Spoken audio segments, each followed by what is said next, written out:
জলবায়ু পরিবর্তনের বিরুদ্ধে লড়াইতে প্রকৃতির সঙ্গে বন্ধুত্বের কোনোই বিকল্প নেই, কিন্তু মানুষের কর্মকাণ্ডে প্রকৃতিও আজ হুমকির মুখে। এ নিয়ে আমাদের করণীয় কি? নমস্কার, ইকো ইন্ডিয়ার আজকের পর্বে আপনাদের সকলকে স্বাগত জানাচ্ছি আমি দেবী সাহা। আজকের পর্বে থাকছে শিকড় বা বীজের সন্ধান, কিভাবে চিরায়ত বীজ জলবায়ু পরিবর্তনের বিরুদ্ধে লড়াইয়ের উপকরণ হয়ে উঠতে পারে, এবং নদী প্রশস্তকরণ ও বন্যা হ্রাস। জানবো একটি পুনরুদ্ধার প্রকল্পের গল্প যা বড় ধরনের পরিবর্তন গড়তে পারে।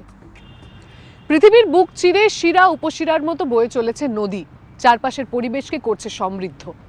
জল মানেই তো জীবন, কিন্তু ভারতে এমন অনেক নদী রয়েছে যা দূষণ এবং মানব সৃষ্ট জলবায়ু পরিবর্তনের শিকার, যার মধ্যে কোনোটি চিরতরে হারিয়ে গিয়েছে। সৌভাগ্যবশত কিছু মানুষ রয়েছেন যাঁরা বেঁচে থাকা নদীগুলোকে পুনরুদ্ধারের চেষ্টা চালাচ্ছেন। তেমনি এক নদী আর তার পুনরুদ্ধারের গল্প নিয়ে এই প্রতিবেদন। ক্ষুদ্র এক বিস্ময়ের কাহিনী। জঞ্জালে ভরা মৃতপ্রায় নদীকে দলগত উদ্যোগে কিভাবে নতুন জীবন দেওয়া হলো, এটি তার কাহিনী। খাম নদীর দৈর্ঘ্য মাত্র ৬৫ কিলোমিটার। এর ১১ কিলোমিটারই ছত্রপতি সম্ভাজিনগরের মধ্য দিয়ে প্রবাহিত। আগে এর নাম ছিল ঔরঙ্গাবাদ। মুম্বইকে এটি ভারতের মধ্যভাগের সাথে যুক্ত করেছে।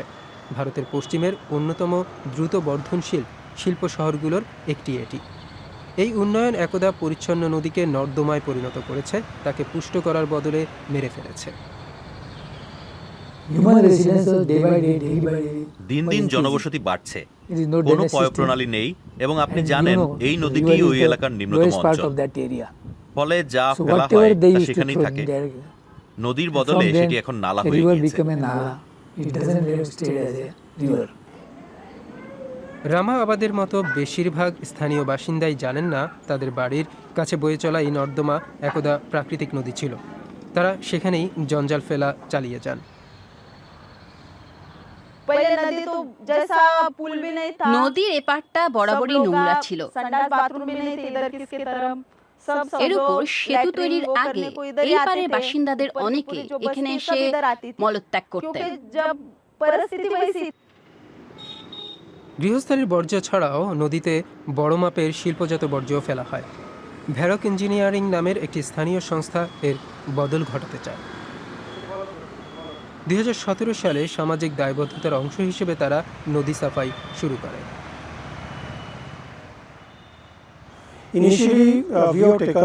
শুরুতে আমরা সেতুর দুদিক থেকে ১.৫ কিলোমিটার এলাকা সাফ করা শুরু করি। শুরুতে কেবল ফেলে দেওয়া জঞ্জাল সাফ করা হয়েছিল। আমরা এই এলাকা থেকে ১,০০০ ট্রাক জঞ্জাল সরিয়েছিলাম। ২০১৯ সালে এই সংস্থা ইকো সত্য নামের একটি স্থানীয় অলাভজনক সংস্থার অংশীদার হয়, যাদের মূল লক্ষ্য ছিল সবুজায়ন ব্যবস্থাপনা, জলাভূমি পুনরুদ্ধার ও কঠিন বর্জ্য পরিষ্কার করা। ইকো সত্য শুরুতে ড্রোনের মাধ্যমে শহরের মধ্য দিয়ে বয়ে চলা ১১.৫ কিলোমিটার নদীর উপর প্রাথমিক সমীক্ষা চালায়। সমীক্ষায় তিনটি বড় সমস্যা আমরা দেখতে পেলাম। First was the pollution, the solid waste and the liquid waste that was coming into the river. The second was the lack of connect between the river and people. And then the last thing was সেই যোগাযোগ গড়ে তোলার স্থানের অভাব। also the lack of spaces for that connect to happen. ইকো সত্য নদী সংলগ্ন জায়গাগুলি খুঁজে বের করে, যা এখনও ক্ষতিগ্রস্ত নয়। সেগুলি দ্রুত পুনরুদ্ধার করা যায়, তাই এই সংস্থা এখান থেকেই কাজ শুরু করে। আমরা পরিবর্তন দেখাই, কারণ তাতে আরো মানুষজন আকৃষ্ট হবে, পৌরসভা আকৃষ্ট হবে, সরকার আকৃষ্ট হবে এবং আমাদের কাজে সাহায্য করবে। শহর সংলগ্ন নদীর তীরবর্তী অঞ্চল তারপর একটি ইকো পার্কে পরিণত হয়েছে। সেখানে নদীর তীরবর্তী মানুষজনের জন্য মুক্তাঙ্গন ও খেলার জায়গা তৈরি করা হয়েছে।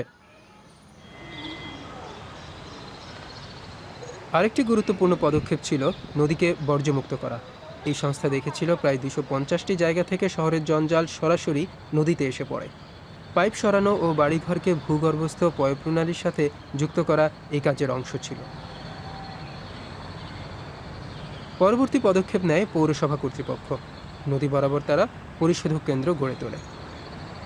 rather than having a centralized plant নদীর of স্রোতধারায় sewerage কেন্দ্রীয় downstream, পরিশোধক we বসানোর have to বদলে have আমাদেরকে উজানে a বিকেন্দ্রিত decentralized পরিশোধক sewage কেন্দ্র তৈরি treatment করতে হবে। plants upstream. One sewage treatment plant will be 7 functional দিনের in 7 মধ্যেই days. একটি That is কেন্দ্র almost সক্রিয় হয়ে যাবে। 2 crore liters per day.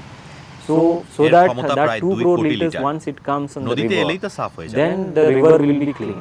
आपले छत्रपती संभाजीनगर स्वच्छ व सुंदर ठेवण्यासाठी आमच्या महानगरपालिकेला নদীকে পরিষ্কার রাখতে বর্জ্য পৃথকীকরণ ও সচেতনতা বৃদ্ধি গুরুত্বপূর্ণ বিষয়। প্রায় 280 জন সাফাই কর্মীর একটি দল ছত্রপতি সম্ভাজীনগরের বাড়িতে বাড়িতে গিয়ে জঞ্জাল সংগ্রহ করেন। আমরা মানুষকে নদীতে জঞ্জাল নিয়ে যেতে দেখলে তাদের থামতে বলি, তাদের জঞ্জাল নিয়ে নিই। শহরের আবর্জনার 80% এখন পৃথকীকৃত। এরপরেও যারা খাম নদীতে আবর্জনা ফেলেন তাদের 5,000 টাকা করে জরিমানা দিতে হয়। শহরের বাইরে সাফাই অভিযানের অংশ হিসেবে আগ্রাসী আগাছা সাফাই করা হচ্ছে। এর ফলে পশুসহ ডজন খানেক প্রজাতি ফিরে এসেছে। আমরা দেখলাম শেয়ালেরা ফিরে আসছে। এটা তাদের জন্য নিরাপদ এলাকা। চিল ও সবুজ পায়রার মতো পাখিরাও এখানে আবার ঘর পাচ্ছে।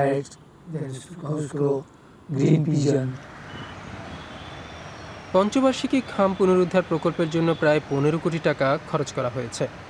ইকোসত্ত্ব এই কাজকে জাতীয় স্তরে নিয়ে গিয়ে শহরের নিকটবর্তী নদী ও তার বাস্তুতন্ত্রকে রক্ষা করতে চায়।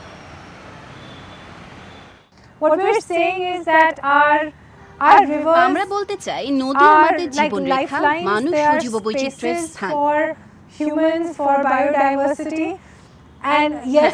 এতদিন আমরা তাদের অবহেলা করেছি, কিন্তু এখন জমি নিয়ে সেখানে বিদেশি বাজার বা বাড়িঘর তৈরি না করে তাদের আগের মতো প্রাকৃতিক অবস্থায় ফিরিয়ে দেওয়ার সুযোগ আমাদের কাছে এসেছে।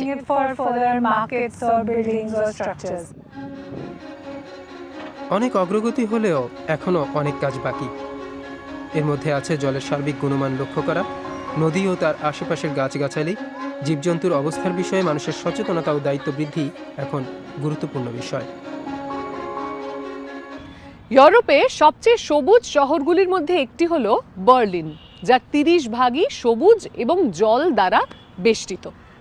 বিশাল এক শহরে একটু পরে পরেই রয়েছে সবুজ উদ্যান, যা বিশুদ্ধ বায়ুর পাশাপাশি বাসিন্দাদের চিত্ত বিনোদনেরও সুযোগ করে দেয়। কিন্তু নগর উদ্যানের গাছ বাছাইয়ের ক্ষেত্রে এখন বিজ্ঞানীদের বিশেষভাবে মনোযোগ দিতে হচ্ছে। জলবায়ু পরিবর্তনের সঙ্গে মানানসই, জল কম লাগে এবং অল্প যত্নেই বেড়ে ওঠে এমন প্রজাতিগুলি নগরে সবুজের ছোঁয়া আনার জন্য বিশেষভাবে গুরুত্বপূর্ণ। মনোমুগ্ধকর ছোট্ট এই উদ্যানটি একটি গবেষণাগার। বার্লিন কর্তৃপক্ষের অনুরোধে এটি বানানো হয়েছে। এখানে যেসব গুল্ম, তৃণ ও গাছপালা রয়েছে সেগুলো তাপ ও জলের প্রতি সংবেদনশীল। পোকামাকড়েরা পছন্দ করে এবং সামান্য জলেই বেড়ে ওঠে এমন উদ্ভিদও রয়েছে। এখানে এমন প্রজাতি আছে যেগুলো জলকে বাষ্পীভূত হতে না দিয়ে সংরক্ষণ করে রাখতে পারে। গাছপালা কিভাবে বেড়ে উঠছে, কোনগুলি বৃষ্টি ছাড়াই বেড়ে উঠছে তা পর্যবেক্ষণে রাখে দলটি। বার্লিনের মতো শহরাঞ্চলে গাছেরা বেড়ে ওঠার সমস্যায় পড়ছে। আমরা হয়তো আরো চরমভাবাপন্ন আবহাওয়া দেখব, বৃষ্টিপাতের বন্টনে বৈষম্য, আরো শুষ্ক সময়, আরো অতিরিক্ত বৃষ্টিপাত দেখব। আমরা শহরে আরো উত্তাপ দেখব, দেরি করে হওয়া তুষারপাতের সমস্যা সৃষ্টি করবে। যে নতুন গাছ আমরা যোগ করতে চলেছি তাদের সবকিছুর সাথে লড়াই করতে হবে। একই সাথে তাদের যত্ন নেওয়া সহজ হতে হবে। পরীক্ষামূলক এই উদ্যানে উত্তর আমেরিকা ও ইউরোপের 145 প্রজাতির গাছ আছে, যা জার্মানির উপযোগী এবং স্থানীয় কীটপতঙ্গকে আকর্ষণ করতে পারে। এই দল দেখছেন নানা অবস্থায় গাছেরা কিভাবে সাড়া দেয়। মাটির ওপরে বালি, চুনাপাথরের গুঁড়ো বা বার্চজাত ভেজা পাতা ইত্যাদি দিয়ে দেখা হয় কোন উপাদান ভালোভাবে জল ধরে রাখে। বার্লিন ইউরোপের সবুজতম শহরের একটি বলে পরিচিত। এর প্রায় 30% এলাকা উদ্যান বা বনাঞ্চলের সাথেই নদী, হ্রদ ও কৃষি জমি দিয়ে ঘেরা। প্রকৃতির সাথে সাথেই এই শহর রাস্তা, যানজট, আবাসন এবং অফিস দিয়েও ভরা। কাজেই ক্ষুদ্র সবুজাঞ্চলেরও নিজস্ব উন্নত স্থানীয় জলবায়ু থাকতে হবে। যা গরমকালে শীতল এবং কম বায়ুদূষণ সম্পন্ন। এটা তেমনই এক মরুদ্যান। 8 বছর আগে অধিবাসীরা গুল্ম, গোলাপ ঝাড় ও অন্যান্য ফুলের গাছ বসিয়ে চার্চ সংলগ্ন উদ্যানে সৌন্দর্যায়ন শুরু করে। অনেক মানুষই বাগান করা পছন্দ করেন, কিন্তু তারা যেখানে থাকেন সেখানে বাগান নেই। তারা আমাদের সাথে যুক্ত হতে পারে। এই ধারণার পিছনে থাকা সংস্থা এরই মধ্যে বার্লিনের অনেকগুলো উদ্যানের ভোল পাল্টে ফেলেছে। মূলত অনুদান থেকেই তারা নিজেদের খরচ চালান। বেশিরভাগ টাকাই গাছের জল দিতে খরচ হয়।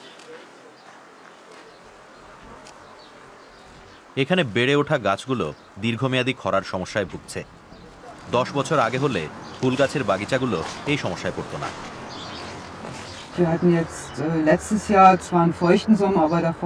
গত গ্রীষ্ম আর্দ্র ছিল, কিন্তু তার আগেরগুলো অত্যন্ত শুষ্ক। অনেক গাছ সমস্যায় পড়েছে। গাছগুলিকে বাঁচিয়ে রাখাই বড় পরীক্ষা ছিল। এই ক্ষুদ্র সবুজাঞ্চলের একটা গোটা বাগিচা পরীক্ষামূলক উদ্যানের গাছ দিয়ে পুনর্নির্মাণ করা হচ্ছে। বার্লিনে আরো বেশি খরাসহিষ্ণু গাছ লাগানো হচ্ছে, যাদের কম যত্ন লাগে। গবেষকেরা শহরের প্রকৃত পরিস্থিতি দেখে বুঝছেন গাছগুলো কিভাবে বেড়ে উঠছে এবং বাগিচাগুলো বাসিন্দারা কিভাবে সঠিকভাবে রক্ষণাবেক্ষণ করতে পারবেন। এখানে মানুষ উপদ্রব ঘটায়, তাছাড়া কুকুর ও অন্যান্য শহুরে প্রাণী চলাফেরা করে। আমাদের এগুলি মাথায় রাখতে হবে। এক্ষেত্রে প্রকৃতি নিজেই পথ খুঁজে নিয়েছে। সাবেক একটি রেলওয়ে স্টেশন একটি অত্যন্ত সুন্দর উদ্যানে পরিণত হয়েছে। এখান থেকে 1952 সালে শেষ ট্রেন ছেড়েছে। তখন থেকে লাইন ও খালি ঘরবাড়ি প্রকৃতি দখল করে নিয়ে দুষ্প্রাপ্য গাছ ও প্রাণীদের আশ্রয় বানিয়েছে। এখানকার বেশিরভাগ এলাকাই সংরক্ষিত প্রাকৃতিক অভয়ারণ্য। পুরনো রেল লাইনের পাশেই চলার রাস্তা গড়ে উঠেছে। প্রকৃতি শৈবাল ছত্রাকের মতো ছোট জিনিস দিয়ে শুরু করে, এর সাথেই থাকে ঘাস ফুলের মতো উদ্ভিদ। তারপর এখানে সময় নিয়ে বড় গাছ জন্মায়। এর মধ্যে আসল বনাঞ্চল গড়ে উঠেছে। এটা সবসময় রোমাঞ্চকর। পুরো জমিটিতে আগে রেলগাড়ি রাখার জায়গা ছিল। 70 বছর আগে তা দেখতে এরকম ছিল। মাত্র কয়েক দশকের মধ্যেই প্রকৃতি তা পুনর্দখল করেছে। আগের সময়কার নানা চিহ্ন ছড়িয়ে রয়েছে। নির্দিষ্ট ভ্রমণের সময়ের বাইরে গেলে আপনি নিজেই অনেক কিছু আবিষ্কার করতে পারবেন। হয়তো কোনো প্রাণীরও দেখা পেতে পারেন।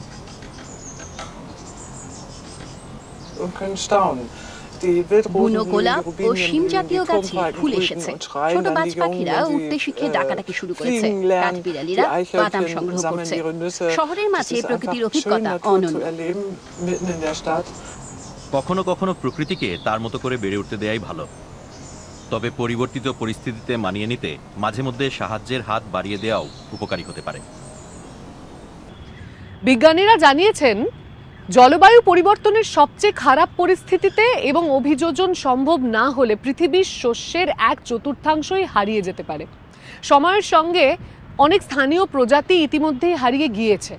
অনেক প্রজাতি টিকেও রয়েছে, কিন্তু তারা বাণিজ্যিকভাবে আকর্ষণীয় নয়। তবে তাদের নানা ধরনের অন্য সুবিধে রয়েছে। বিশেষ করে তারা জলবায়ু পরিবর্তনের সঙ্গে পাল্লা দিয়ে টিকে থাকতে সক্ষম। চলুন এমন একজনের সঙ্গে আলাপ করি, যিনি চিরায়ত পদ্ধতিতে স্থানীয় বীজ সংরক্ষণ করছেন আমাদের আধুনিক বিশ্বে, যা ভীষণ জরুরি। এই সবজিগুলো চিনতে পারছেন? எல்லாமே பாத்தீங்கன்னா நம்ம தோட்டத்துல விளைஞ்ச காய்கறிங்க. பரங்கிக்காய், சுரக்காய், பீக்கங்காய், சூரியகாந்தி, மக்காச்சோளம் இது எல்லாமே நம்ம வெள்ளரி பழம். இது எல்லாமே கிட்டத்தட்ட 300 வகையான காய்கறி கிழங்கு வகைகள் நம்ம தோட்டத்துல போட்டுருக்கோம்।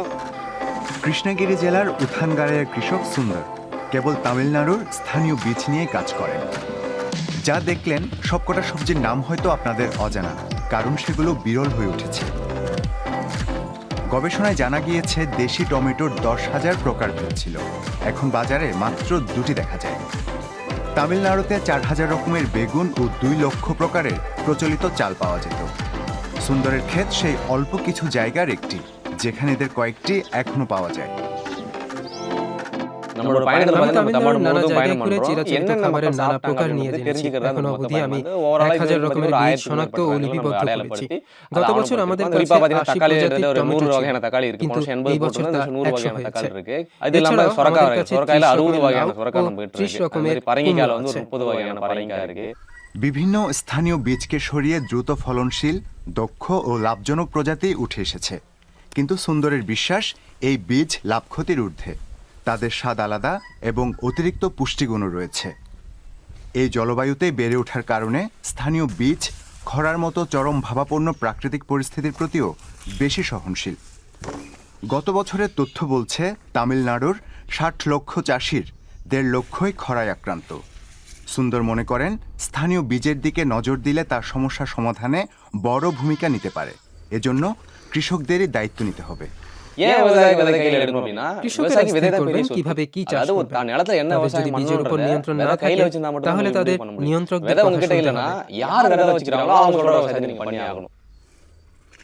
குலசேகரப்பட்டினம் ஒரு ஊருக்கு குலசேகர கத்திரிக்காய் ரொம்ப சிறப்பான கத்திரிக்காய். இந்த கத்திரிக்காய் பாத்தீங்கன்னா কুলাসেকারাপাট্টিনামের বেগুন நம்ம খুবই கால் বিখ্যাত। நின்னோம்னா 5 நிமிஷம் மேல அந்த மண்ணுல நிக்கவே முடியாது. উষ্ণ ஆனா அந்த আবহাওয়াতেও நிலத்துல এর চাষ கத்திரிக்காய் করতে விளையும். পারে। ஆனா அந்த கத்திரிக்காய் வெளிய আজকাল তা யாருக்கும் বাজারে தெரியாது, দেখাই சந்தைக்கு যায় না। வரது। அதே மாதிரி உப்பு தண்ணியில விவசாயம் ஒரு পন্ডিচেরি கடலூருக்கும் ও பாண்டிக்கும் কুডালুরের நடுவுல ஒரு ஊர் মাঝে இருக்கு. এক அந்த জায়গায় பகுதியில এমন বেগুন பாத்தீங்கன்னா আছে ஒரு যা கத்திரிக்காய் লবণাক্ত இருக்கு. জলে இது চাষ கடல் করা தெரியும். যায়, இங்க কারণ தண்ணி এর কাছেই மண்ணை மூடி সমুদ্র தண்ணி রয়েছে। எடுப்பாங்க. আপনি எடுத்துட்டு போய் அந்த সরাসরি செடிக்கு মুখে দিতে ஊத்துவாங்க. পারবেন না। அந்த தண்ணி நீங்க এমন வாயில வைக்க লবণাক্ত முடியாது. জলেও ஆனா அந்த এর চাষ தண்ணியில করতে கத்திரிக்காய் পারবেন। விவசாயம் பண்றாங்க. কিন্তু শেষ இப்ப இந்த 10 விவசாயம் বছরে மாறிடுச்சு. এরকম கடந்த বেগুন ஒரு 10 ক্ষতিগ্রস্ত ஆண்டுகளா হয়েছে, யாரும் அந்த কারণ கத்திரிக்காய் பண்ண முடியல. নলকূপের ஏன் அப்படின்னா মিষ্টি எல்லாரும் জল போர்வெல் ব্যবহার போட்டு করা போட்டு হয়েছে கீழே সেগুলো இருக்கு চাষে। 600 அடி கீழே போய் সেটা நல்லா এই தண்ணி எடுக்கிறாங்க. বেগুনের உப்பு தண்ணி অযোগ্য இல்லாத ஒரு হওয়ায় தண்ணி তা விவசாயம் হারিয়ে பண்ணும்போது গিয়েছে। இந்த மரபுறாங்க வந்து அங்க வேலை செய்யலை।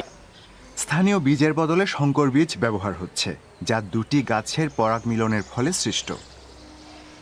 এগুলো সস্তা ও সুলভ, কিন্তু সুন্দরের প্রতিবেশীদের মতে এতে সার ও কীটনাশক দিতে হয়। এর ஒரு থেকে மூட்டை আপনি எவ்வளவு কত வரும் আয় করেন? இந்த நெல் அம்மன் বস্তা நெல் পিছু ஒரு 2800 টাকা। 2700 2500 வருங்க খরচ மொத்த বাবদ செலவுக்கு হাতে இதுக்கு কত எவ்வளவு থাকে? மிச்சம் ஆகாது மட்டும் சொல்லுங்க. மிச்சம் প্রায় ஆகுதுன்னா কিছুই பில்லு থাকে தான் না, மிச்சம் ছিটে ஆகுங்க. ফোটা। பில்லு தான் மிச்சம். லாபம் இல்லைன்றீங்களா சாமி? லாபம்லாம் ஒண்ணும் இல்லைங்க விவசாயத்துக்கு. அப்பா হ্যাঁ, தாத்தா কারণ வச்சிருந்தாங்க. আমার বাপ விலை ঠাকুরদার கொடுத்து সময়ে வாங்குறது তাদের எந்த নিজেদের বীজ ছিল। வருமானமும் ইல்லாம சொந்த আমরা নিজেরাই চাষ முதலீடு করতাম। போட்டு এখন তা বদলে சம்பாதிச்சாங்க. গেছে। இப்ப அப்படி இல்லைங்க. தலைக்கு আমাদের தலைக்கு অন্য জায়গা மாறினாலும் থেকে এখন கடைக்கு বীজ தான் নিতে হয়। போறாங்க।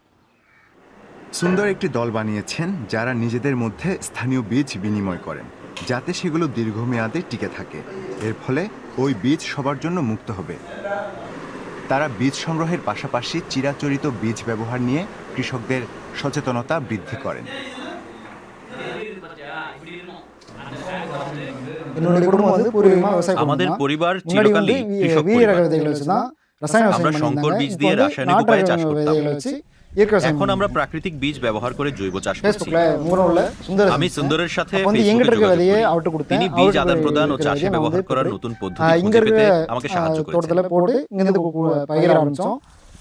যুবরাজ জানান, চাষের এই বদলের পর তার জমির ফলন নিয়ে মানুষের দৃষ্টিভঙ্গির পরিবর্তন হয়েছে।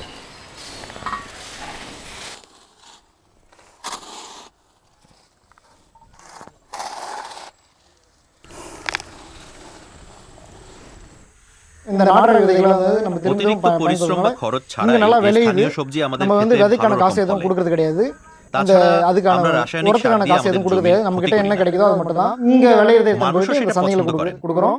இங்க மக்கள் வந்து அந்த এবং காய்கறி সেই কারণে முக்கியமா அதை আমাদের மட்டும் தான் ফসলের கேட்டு চাহিদাও வாங்குறாங்க. இங்க বেশ என்னுடைய বেশি। காய்கறி நிறைய ডিমান্ড இருக்கு. এমন উদ্যোগ কৃষকদের কাছাকাছি নিয়ে আসে, তাদের চাহিদাকে প্রাধান্য দেয়। পরিবেশের চাহিদা অনুযায়ী চাষ করা আগামীর খাদ্য নিরাপত্তার জন্য গুরুত্বপূর্ণ। রাইন নদী ইউরোপের অন্যতম গুরুত্বপূর্ণ একটি জলপথ। এর উৎপত্তি সুইস অ্যালপস থেকে, এরপর 9টি দেশের মধ্যে প্রবাহিত হয়ে শেষে মিশেছে উত্তর সাগরে। এক পর্যায়ে এই নদী কয়েক কিলোমিটার জুড়ে অস্ট্রিয়া এবং সুইজারল্যান্ডকে আলাদা করেছে। কয়েকশো বছর ধরে এই দুটি দেশ এই নদীটিকে নিয়ন্ত্রণ করবার চেষ্টা চালিয়েছে এবং এই জন্যে একসময় তারা একসঙ্গেও কাজ করতে শুরু করেছে। তবে এখন তার পরিবর্তন করতে হচ্ছে।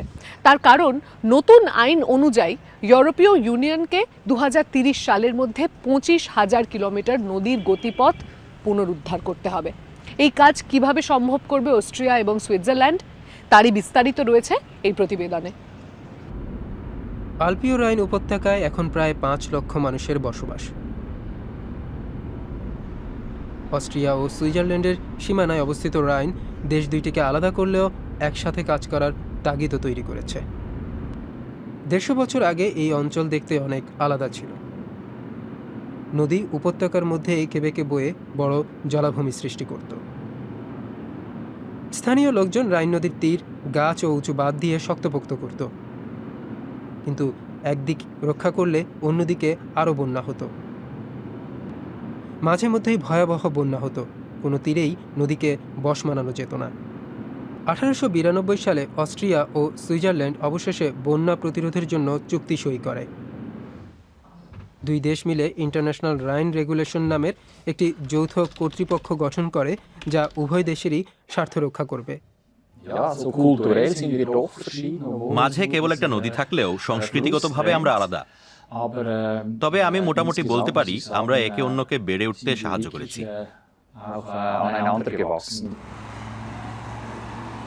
1900 সালের আশেপাশে দুই দেশ রাইনের উপরের দিকে নির্মাণ কার্য শুরু করে।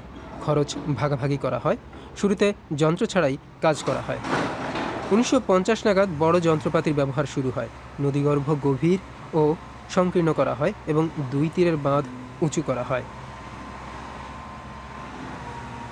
এরপর কয়েক দশক কোনো বন্যা হয়নি, কিন্তু ইদানিং মাঝে মধ্যেই অতিরিক্ত বৃষ্টিপাত হচ্ছে। এর ফলে আলপীয় রাইন উপত্যকায় জলের মাত্রা বাড়ছে। মাঝে মধ্যেই রাইনের বাঁধ ভেঙে বাঁধের নিকটবর্তী আবাসিক অঞ্চলে বন্যা হচ্ছে। এর কোনোটাই অবাক করা ঘটনা না হলেও এখনও এর কোনো সমাধান নেই। প্রকৌশলীরা এই সমস্যা নিয়ে 2005 সাল থেকে কাজ করে আসছেন। বাসস্থান ও অর্থনৈতিক এলাকাগুলি অপরিবর্তিত থাকলেও চারপাশের জায়গাগুলির বড় পরিবর্তনের পরিকল্পনা রয়েছে।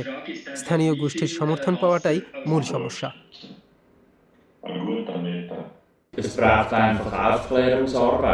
কি হচ্ছে তা মানুষকে বুঝতে হবে, নইলে ভুল বোঝাবুঝির সৃষ্টি হবে। উন্নয়ন পরিকল্পনার ব্যাপারে দুই দেশেই সম্প্রতি একটি জনমত সমীক্ষা করা হয়েছিল। এটি সুইজারল্যান্ডে প্রথম না হলেও অস্ট্রিয়ায় প্রথম।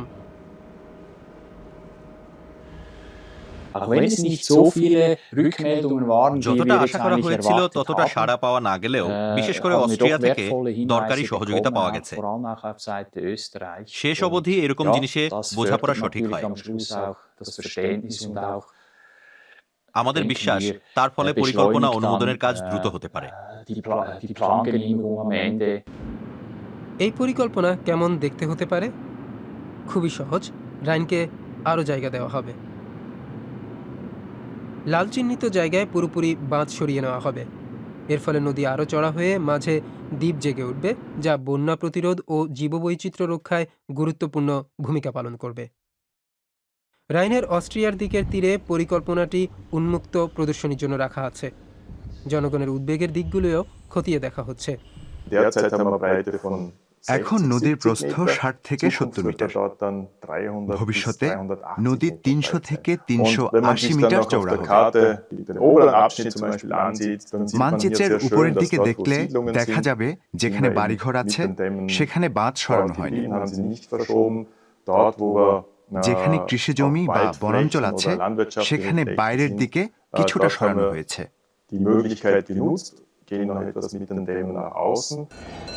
চাষের জমি কমলেও অস্ট্রিয়ার দিকে ক্ষতিগ্রস্ত কৃষকদের অন্যত্র জমি দেওয়া হবে। সুইজারল্যান্ডের দিকে বন্টন করার মতো জমি নেই। এই বাঁধ সরিয়ে নদীকে তৃণভূমি বরাবর চওড়া করে সুইস ও অস্ট্রিয়ার প্রশস্ত বন্যারোধী বাঁধ অবধি নিয়ে যাওয়া হবে।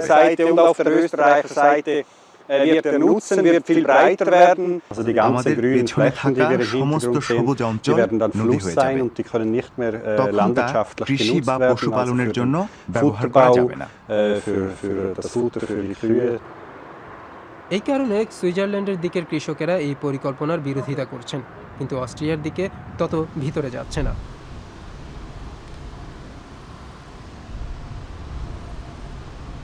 Wir hatten in 30 Jahren noch nie ein Projekt in dieser 30 বছরের মধ্যে আমরা এই মাপের কিছু করিনি। এটা একটা ভালো প্রকল্প যা বড় উন্নয়ন নিয়ে আসবে, কিন্তু আপনি এত খরচ করে এত বড় নির্মাণ করবেন, তাহলে আপনাকে প্রকৃতির কথা মাথায় রাখতে হবে। আপনাকে নিশ্চিত করতে হবে নদীতে দ্বীপ ও তীরবর্তী জঙ্গলের জন্য যথেষ্ট জায়গা আছে। তাহলে খুবই ভালো হবে। এখন এটা সরল ও একঘেয়ে, প্রাকৃতিক অবস্থা এখানে বৈচিত্র্য ও অরণ্যায়ন থাকবে। wäre. 20 পরিকল্পনা শেষ হলে, মতান্তর মিটলে এবং অনুমতি পেলে একদিন রাইনের চেহারা এই রকম হবে। কিন্তু নদীর দুই তীরেই এখনও অনেক কিছু করা বাকি আছে, যাতে দুই দেশেই খুশি থাকে। এই প্রকল্প এত জটিল, মাঝে মধ্যে আমি রাতে ঘুমোতে পারি না। অস্ট্রিয়া সরকার 2027 সাল নাগাদ নির্মাণের অনুমতি দিয়েছে, কিন্তু সুইজারল্যান্ডের অনুমতি এখনও বাকি। 20 বছরের মধ্যে রাইন তার 150 বছর আগের চেহারায় ফিরে যাবে। নদীতে নতুন দ্বীপ গড়ে উঠবে, যা পাখিদের জন্য সুখবর। যা কিছুই হয়ে যাক না কেন, প্রকৃতি ঠিক টিকে থাকবে, আর আমাদের ছোট্ট সহযোগিতায় তা আরোই সমৃদ্ধ হতে পারি আমরাও। আজকের পর্বের কোন দিকটি আপনাদেরকে সবচাইতে অনুপ্রাণিত করেছে তা আমাদেরকে ইমেলে লিখে জানাতে পারেন। আবারও দেখা হচ্ছে আগামী সপ্তাহে। ততদিন ভালো থাকবেন, সুস্থ থাকবেন। নমস্কার।